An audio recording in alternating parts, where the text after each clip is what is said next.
कैसे हो बच्चों?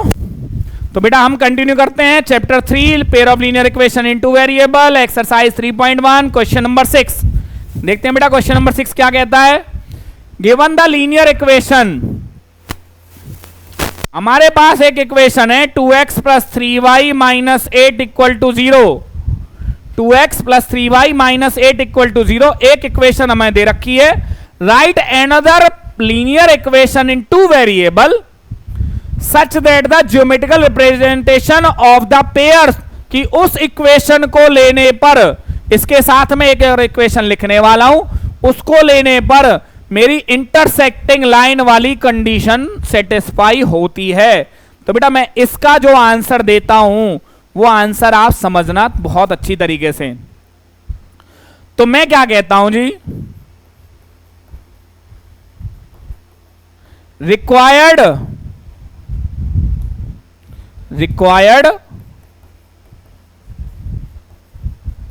Linear equation in two variable which satisfied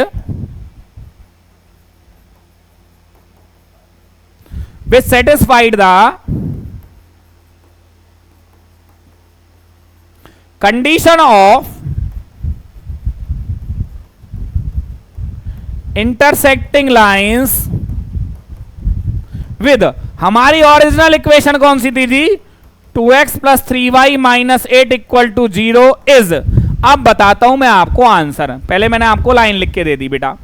required linear equation in two variable which satisfied the condition of intersecting line with this is. बेटा intersecting line में क्या होता है, first to ratios बराबर नहीं होती हैं। तो अगर मैं यहां पे जो लिख रहा हूं ये मेरा आंसर है। अब आप चेक कीजिए बेटा, रफली यहां पे मैं आपको दिखाता हूं, 2x plus 3y minus 8 equal to 0 और 2x minus 3y minus 8 equal to 0। Students देखिए बेटा, 2/2 कितना होता है बेटा 1, 3/-3 कितना होता है -1। 1 और -1 इक्वल नहीं होता, दोनों रेशो बराबर नहीं है, तो मेरा तुक्का हो गया फिट। तो मैंने आपको जो भी मैं आंसर देने वाला हूं वो आंसर मैं इसी इक्वेशन से रिलेटेड देने वाला हूं। तो मेरा आंसर मुझे मिल गया बेटा। अब रेशो चेक करने का काम है टीचर का, आपने आंसर दे दिया, बात खत्म। उसने हमसे इक्वेशन मांगी थी, हमसे उसने कुछ और ज्यादा नहीं मांगा था। अब मेरा सेकंड कौन सा बेटा, पैरेलल लाइंस वाली। पैरेलल लाइंस में क्या रेशो होती है, पहली दो रेशो बराबर होती हैं, थर्ड रेशो इक्वल नहीं होती। a1/a2 is equal to b1/b2 is not equal to c1/c2। तो मैंने यहां पे क्या लिखा, रिक्वायर्ड पेयर नहीं बेटा, required linear equation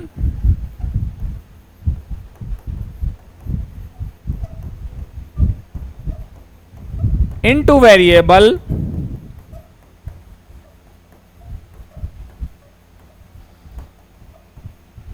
which satisfied the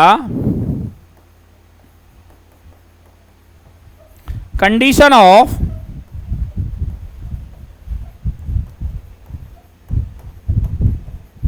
parallel lines with,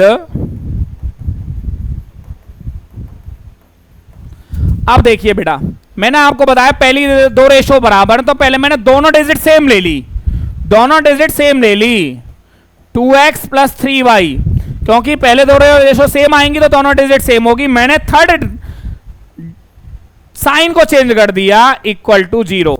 बेटा देखिए 2/2 1, 3/3 1, -8/8 होगा बेटा -1। तो फर्स्ट टू रेशो इक्वल होंगी, थर्ड रेशो इक्वल नहीं होगी। तो मैं यहां पे आपको मेंशन कर देता हूं।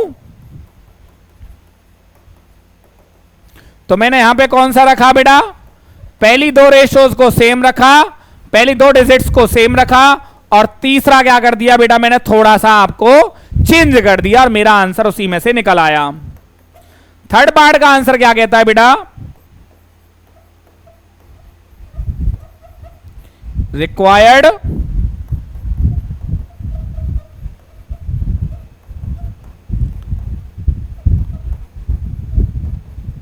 into variable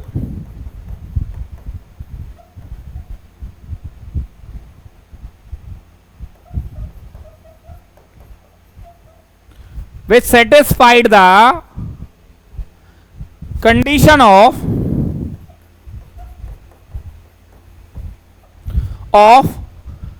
coincident line.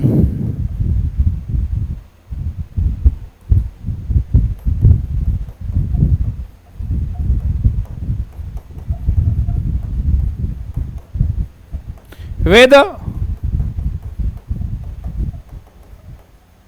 बेटा जब कोइंसिडेंट लाइन होती है तो उसमें ऑल रेशोज इक्वल होती हैं, तो जब रेशोज इक्वल हो तो सेम लाइन होनी चाहिए। बस क्या कर देता हूं, जो लाइन हमारे पास थी मैं उसको 2 से मल्टीप्लाई कर देता हूं। 2 से मल्टीप्लाई करूंगा तो क्या होगा बेटा, 4x plus 6y minus 16 equal to 0। मैंने उसी इक्वेशन को या तो आप 2 से मल्टीप्लाई कर दो, या 3 से मल्टीप्लाई कर दो, या 4 से, या 5 से, किसी भी नंबर से मल्टीप्लाई करके आप थर्ड, अब आप चेक करोगे 2/4 क्या होता है बेटा 1/2, 3/6 क्या होता है 1/2, माइनस 8/-16 क्या होता है 1/2। All ratios are equal, it means वो condition of in coincident line. तो कोइंसिडेंट लाइन में क्या बनेगी बेटा, तो यहां पे क्या बची, मैंने यहां पे कौन सी बनाई, 4x plus 6y minus 16 equal to 0।